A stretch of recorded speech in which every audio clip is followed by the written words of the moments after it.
अध्यात्म या स्पिरिचुअलिटी का अर्थ लोग आज पौराणिक कथाएं, पूजा पाठ, भजन कीर्तन आदि समझते हैं, पर इसका वास्तविक मतलब तो कुछ अलग ही है।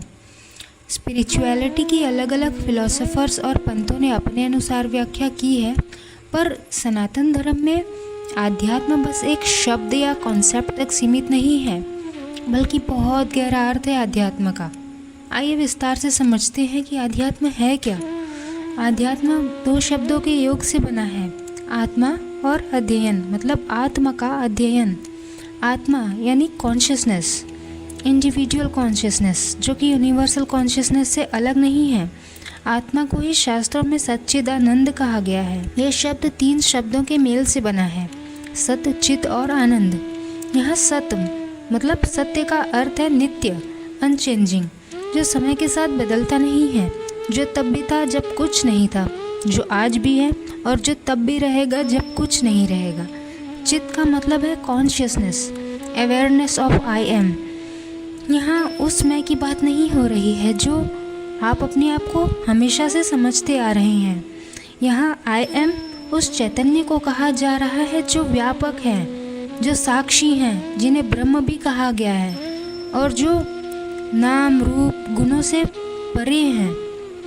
और आनंद, आनंद का क्या अर्थ है? आनंद का मतलब ब्लिसफुल एक्सपीरियंस, बियॉन्ड हैप्पीनेस, जो संसार के सभी एक्सपीरियंस से परे हैं, जो कोई फीलिंग नहीं है, जो कि समय के साथ बदल जाए। और संसार की सभी साधनाएं हमारे उस सत्य स्वरूप को जानने के लिए होती हैं, जिन्हें सच्चिदानंद कहा गया है। और सारे ग्रंथ बस उसी आत्मा की ओर संकेत करते हुए लिखे गए हैं, जो हम सभी में है और वही परम तत्व है।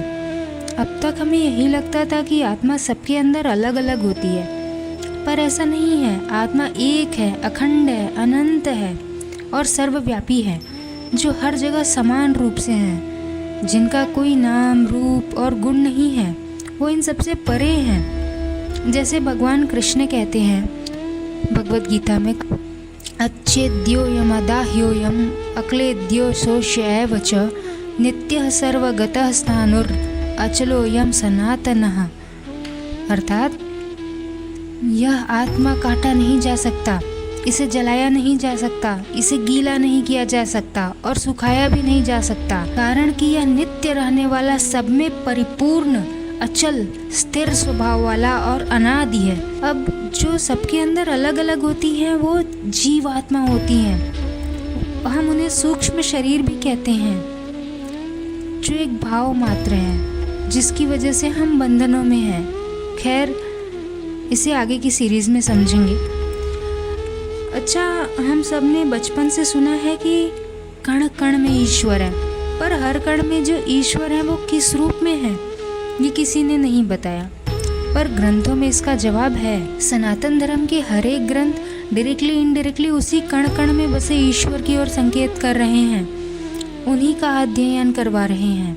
और जो हर कण में भगवान बसे हैं वो आत्म रूप में व्याप्त हैं। इसीलिए इन ग्रंथों को हम आध्यात्मिक ग्रंथ कहते हैं। हमारे भगवानों के नाम भी कुछ इसी प्रकार हैं, जैसे कि भूतनाथ, पंच महाभूतों के जो नाथ हैं, अर्थात आत्मा, विश्व के हर अणु में जो है वो विष्णु, महाकाल, काल अर्थात समय, और इस समय से परे होकर इसके जो साक्षी हैं वो है आत्मा। तो हमारे ईश्वर भी आत्म स्वरूप ही हैं, वो आपके बहुत पास हैं, आपके प्राणों के भी प्राण हैं। आप चाहे उन्हें किसी भी नाम से पुकारो, शिव, दुर्गा, विष्णु, गणेश, सूर्य, कुछ भी, सारे उसी एक परम तत्व के नाम है। हमारे उपनिषद के महावाक्य भी प्रत्यक्ष रूप से उसी सर्वव्यापी आत्मा की ओर संकेत कर रहे हैं। सर्वम खलविदम ब्रह्म, पूरा जगत ही ब्रह्म है, मतलब सब कुछ ब्रह्म है। तुलसीदास जी कहते हैं, हरि व्यापक सर्वत्र समाना। वो यहाँ उसी परम तत्व को हर जगह देख रहे हैं समान रूप से, और हर जगह उसी एक तत्व की बात हो रही है जो ब्रह्म है, जो व्यापक है। और वही ब्रह्म साकार रूप लेके अपने आप को जगत के रूप में व्यक्त करते हैं। आगे कहते हैं तुलसीदास जी, एक अनीह अरूप अनामा अज सचिदानंद परधामा व्यापक विश्व स्वरूप भगवाना तेहि धर देहि चरित कृत नाना। अर्थात जो परमेश्वर एक हैं, जिनके कोई इच्छा नहीं है, जिनका कोई रूप और नाम नहीं है, जो अजन्मा सच्चिदानंद और परम धाम है और जो सब में व्यापक एवं विश्वरूप है, उन्हीं भगवान ने दिव्य शरीर धारण करके नाना प्रकार की लीलाएं की। अलग अलग धर्म स्पिरिचुअल होने की बात तो करते हैं, पर बस मान लेने की बात करते हैं। उन्हें अपनी फिलॉसफी ने ऐसे बांध लिया है कि ईश्वर को जानने या मुक्ति की बात उनकी सोच से बहुत दूर की है और वो डिनाई कर देते हैं इस बात को, और स्वर्ग, नर्क, हेवन, हेल जैसी फालतू बातों में फंसे रहते हैं। पर मुझे गर्व है हमारे सनातन धर्म में उस सच्चिदानंद को जान लेने की बात की गई है और कॉस्मिक वननेस को रियलाइज करने की बात की गई है। स्वयं के सत्य रूप का ज्ञान होना ही आत्मज्ञान कहा जाता है। सभी साधनाएं, भजन, सत्संग बस उसी आत्मज्ञान को प्राप्त करवाने के लिए हैं। ये सभी तरह की भक्ति और साधना सिर्फ चित्त शुद्धि के लिए हैं, ताकि हम मन को हटा सकें और हमारे अंदर छिपे आत्म स्वरूप ईश्वर के दर्शन हो सकें। अगली वीडियो में फिर मिलेंगे, तब तक के लिए नमः शिवाय।